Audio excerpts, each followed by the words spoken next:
अस्सलामुअलैकुम, welcome to Rabia zone. कैसे हैं आप सब लोग? आई होप आप सब लोग ठीक ठाक होंगे और खूब मज़े में होंगे। आज मैं आपके लिए लेकर आई हूँ बहुत ही ज़बरदस्त छोटी छोटी टिप्स एंड ट्रिक्स जो बाज़ाहिर तो छोटी छोटी हैं लेकिन आपके लिए बहुत ही काम आने वाली हैं और आपके लिए बहुत ही यूज़फुल होने वाली हैं। सो बिना टाइम वेस्ट किए स्टार्ट करते हैं आज की टिप्स एंड ट्रिक्स। अचार या मुरब्बा बनाने के लिए हम इस तरह की बर्नियों का इस्तेमाल करते हैं जो या तो शीशे की होती हैं या फिर प्लास्टिक की होती हैं। इनको प्रॉपर स्टेरिलाइज कर दिया जाए तो बेहतर होता है, क्योंकि हम जानते हैं कि अचार जो है वो कुछ टाइम के बाद फफूंदी लग जाती है उसके अंदर। आज मैं आपको बताऊंगी कि एक कोयले की मदद से आप किस तरह से अपने अचार को या मुरब्बे को महफूज बना सकते हैं।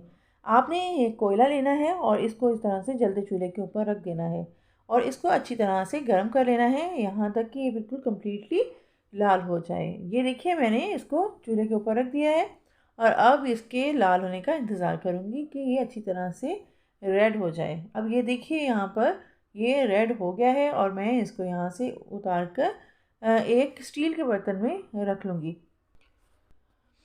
अब मैंने इस कोयले के ऊपर थोड़ी सी फूंक मारी है जिससे ये जलना शुरू हो गया है और इसके ऊपर मैं ये बर्नी रख दूँगी। इस बर्नी के अंदर मैं अचार बनाना चाहती हूँ और इस बर्नी को मैं इसके ऊपर इस तरह से ढक दूँगी। ठीक है, कि ये पूरा इसका जो धुआं है वो इस बर्नी के अंदर ही रहे, बर्नी से बाहर ना निकले। तकरीबन 1 मिनट के लिए 2 मिनट के लिए हम इसको ऐसे ही छोड़ देंगे। ठीक है, 1 या 2 मिनट के बाद हम इस बर्नी को उठा लेंगे और हम देखेंगे कि बर्नी हमारी थोड़ी सी गर्म है। आप प्लास्टिक की बर्नी के साथ भी ऐसा कर सकते हैं और शीशे की बर्नी के साथ भी ऐसा कर सकते हैं। ऐसा करने से आपकी जो बर्नी है वो कम्प्लीटली स्टेरिलाइज हो जाएगी और इसके अंदर अगर कहीं मॉइस्चर मौजूद है तो वो भी मुकम्मल तौर पर ख़त्म हो जाएगा। अब आपकी ये बर्नी अचार या मुरब्बा बनाने के लिए बिल्कुल रेडी है। अब आप इसको जो है अपना अचार या मुरब्बा डालने के लिए इस्तेमाल कर सकते हैं। आपका अचार या मुरब्बा सालों साल ख़राब नहीं होगा। अगर आपके पास अचार बनाने का बर्तन बड़ा है तो आप ज़्यादा कोयले का इस्तेमाल करेंगे। छुरी का इस्तेमाल हम किचन में सारा दिन ही करते रहते हैं और इसकी वॉशिंग भी करते हैं, लेकिन हम फिर भी देखते हैं कि इसके कुछ हिस्से जो हैं वो डार्क हो जाते हैं और वहाँ पर मैल जमा हो जाती है। इस मसले के हल के लिए मैं आपको बताती हूँ कि जब आप लेमन इस्तेमाल करते हैं तो उसके छिलके को फेंकें नहीं, बल्कि लेमन के जो पील्स होते हैं इनको आप किचन में इस्तेमाल होने वाले टूल्स को साफ़ करने के लिए इस्तेमाल कर सकते हैं। यहाँ मैं आपको नाइफ़ साफ़ करना बताऊँगी। आप किचन में इस्तेमाल होने वाले दूसरे टूल्स भी इस तरह साफ़ कर सकते हैं। थोड़ा सा बेकिंग सोडा आपने इसी तरह से लेना है और जो लेमन का पील है जिसके अंदर से रस निकाला हुआ है उसके साथ आपने बेकिंग सोडा लगाना है थोड़ा सा और इस तरह से नाइफ़ के ऊपर आपने पूरा इसको रब करना है। ठीक है, ये हिस्सा जो पीछे का हिस्सा होता है जो हैंडल होता है और इसके साथ जो अटैचमेंट होती है, यहाँ पर मैल काफ़ी हद तक जमा हो जाती है जो कि आम सफाई से नहीं निकलती।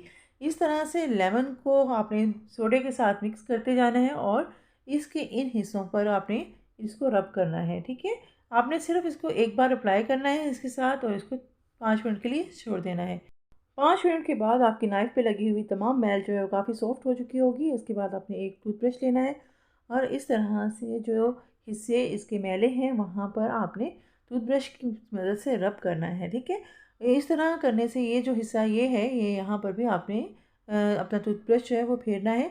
आप देखेंगे कि जितनी भी मैल कुचैल होगी वो सारी की सारी रिमूव होना शुरू हो जाएगी।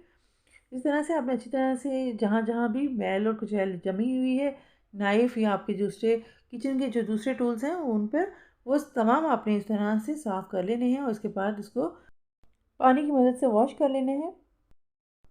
और इसका रिज़ल्ट देखकर आप हैरान हो जाएंगे कि किस तरह से आप इन लीमू के छिलकों को कचरे में फेंकने लगे थे और इसका इस्तेमाल करके आपने किचन की काफ़ी सारी चीज़ों को चमका लिया है। मानसून के दिनों में हमारी माचिस जो है वो थोड़ी सी वेट हो जाती है, या कभी हम किचन में काम करते हैं और हाथ गीले होते हैं, थोड़े से वेट होते हैं और हम माचिस को लगा देते हैं, तो उस दौरान भी हमारी माचिस का जो कागज़ है वो थोड़ा सा वेट हो जाता है, जिसकी वजह से हमारी जो माचिस है वो जलती नहीं है और हमें जो है इस काफ़ी परेशानी का सामना करना पड़ता है। मैं यहाँ पर आपको एक टिप देती हूँ, कभी आपके साथ ऐसा हो कि जो आपके पास माचिस है वो मसला करे, तो इस तरह से आपने इस्त्री ऑन कर लेनी है और मैच बॉक्स के जो किनारे होते हैं जहाँ पर हम तीली को रब करते हैं, इन हिस्सों को आपने गर्म इस्त्री के साथ इस तरह से टच करना है। तकरीबन 30 सेकंड के लिए या 1 मिनट के लिए आप इसको इस तरह से बार बार हटाते रहें और लगाते रहें। ऐसा करने से क्या होता है कि आपकी जो माचिस है उसका मॉइस्चर जो है वो ड्राई हो जाएगा और आपकी जो माचिस है वो बिल्कुल ड्राई हो जाएगी, जिसकी वजह से जब आप इसके ऊपर तीली को लगाएंगे, रब करेंगे, तो आपकी तीली जो है वो जल उठेगी और आपकी जो परेशानी है वो बिल्कुल ख़त्म हो जाएगी। मैंने अपनी गीली माचिस को जो है इस गर्म इस्त्री के साथ टच करवा कर इसको कम्प्लीटली ड्राई कर लिया है। अब एक माचिस की तीली निकाल कर इस तरह से आपको जलाकर दिखाती हूँ। देखिए कितनी आसानी के साथ ये जल गई है और टाइम बिल्कुल भी वेस्ट नहीं हुआ। कभी आपके साथ ऐसा हो कि गीले हाथ माचिस को लग जाए या मॉइस्चर की वजह से आपकी माचिस जल ना रही हो, तो इस तरह से आप इस टिप को इस्तेमाल करें। इंशाअल्लाह ताला आपका ये मसला चुटकियों बजाते ही हल हो जाएगा। चूहे जब घर में आ जाते हैं तो बहुत सारे नुकसानात करते हैं। कभी खाने के बर्तनों में बैठ रहे होते हैं या फिर कभी लकड़ी के फर्नीचर को ख़राब कर देते हैं या और भी बहुत सारे मसाइल पैदा करते हैं।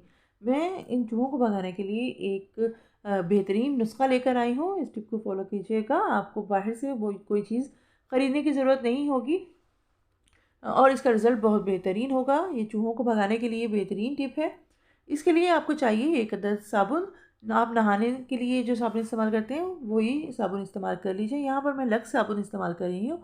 आपके पास जो भी साबुन मौजूद हो आप उसका इस्तेमाल कर सकते हैं।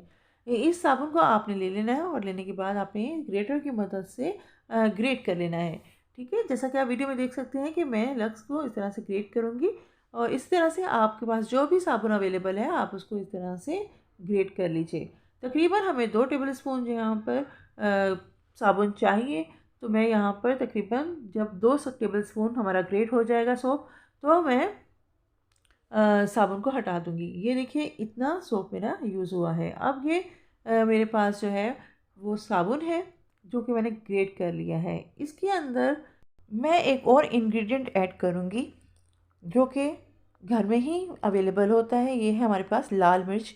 जितना आपने साबुन लिया है उसी मिक़दार से उसके बराबर आपने यहाँ पर लाल मिर्च का पाउडर ले लेना है। उसके बाद हल्का सा पानी इसके ऊपर आपने छिड़काव करना है और इसको गूँधना शुरू करना है। आप इस बात का ध्यान रखिएगा कि जो पानी आप इसके ऊपर डालेंगे वो कतरों की सूरत में होना चाहिए। अगर आपने ज़्यादा पानी इसके अंदर डाल दिया तो फिर इसकी डो नहीं बन सकेगी। इसलिए आपने बहुत एहतियात से काम लेते हुए इसके ऊपर हल्का हल्का पानी डालते चले जाना है और इसकी एक डो सी रेडी कर लेनी है। जैसा कि आप देख सकते हैं कि मैं इसकी एक डो सी बना रही हूँ। साबुन के अंदर अपना मॉइस्चर होता है, इसलिए इसकी जो गोलियां हैं बहुत आसानी के साथ बन जाएंगी और थोड़ा सा पानी का जो हमने इस्तेमाल किया है वो इसको मज़ीद बाइंडिंग में मदद देगा। अब आप इसकी गोलियां बना लें छोटी छोटी सी। मैंने यहाँ पर 10 गोलियां बनाकर रेडी कर ली हैं।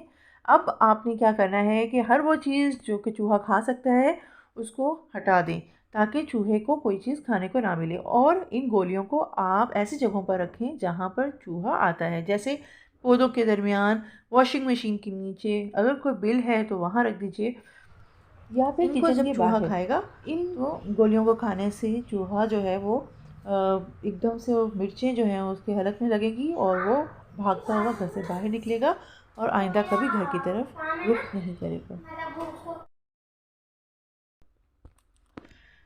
अक्सर आपने देखा होगा कि दरवाज़ा खुलने या बंद होने पर चीं चीं की आवाज़ निकालता है जो कि बहुत बुरी लगती है।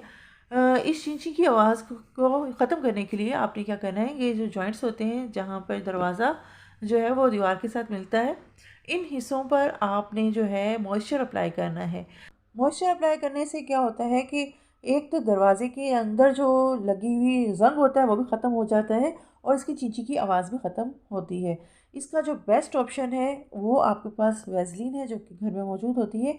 आपने इस तरह से फिंगर पर लगानी है और दरवाजे को पूरी तरह से खोल लेना है। जब आप खोलेंगे तो ये जगह ओपन हो जाएगी अच्छी तरह से और इस जगह पर आपने फिंगर की मदद से ये वैसलीन लगा देनी है। ठीक है, अंदर की तरफ भी आपने इस तरह से लगानी है पूरी भर के और दरवाज़े को फिर आपने बंद कर देना है और बंद करने के बाद दूसरी तरफ भी आपने इस तरह से अपनी वैसलीन को लगा देना है। अब आपका दरवाज़ा जो है वो ज़ंग भी नहीं लगेगा इस जगह पर और आपका दरवाज़ा जो है वो ची ची की जो आवाज़ निकालता है वो भी नहीं निकालेगा। और इस तरह आपका जो ये मसला था इसको एक वैसलीन ने हल कर दिया है। आई होप आपको आज की टिप्स एंड ट्रिक्स पसंद आई होंगी। मज़ीद अच्छी अच्छी टिप्स एंड ट्रिक्स के लिए मेरे चैनल को सब्सक्राइब कर लीजिए और साथ में लगे बेल आइकन को प्रेस करना मत भूलिए। मिलते हैं नेक्स्ट वीडियो में कुछ न्यू टिप्स एंड ट्रिक्स के साथ। अगर आपका कोई सवाल हो या कोई टिप्स आप पूछना चाहते हो या कोई अपनी यूज़फुल टिप जो है वो शेयर करना चाहते हो तो कमेंट बॉक्स में ज़रूर बताइएगा। मुझे इंतज़ार रहेगा आपके फीडबैक का।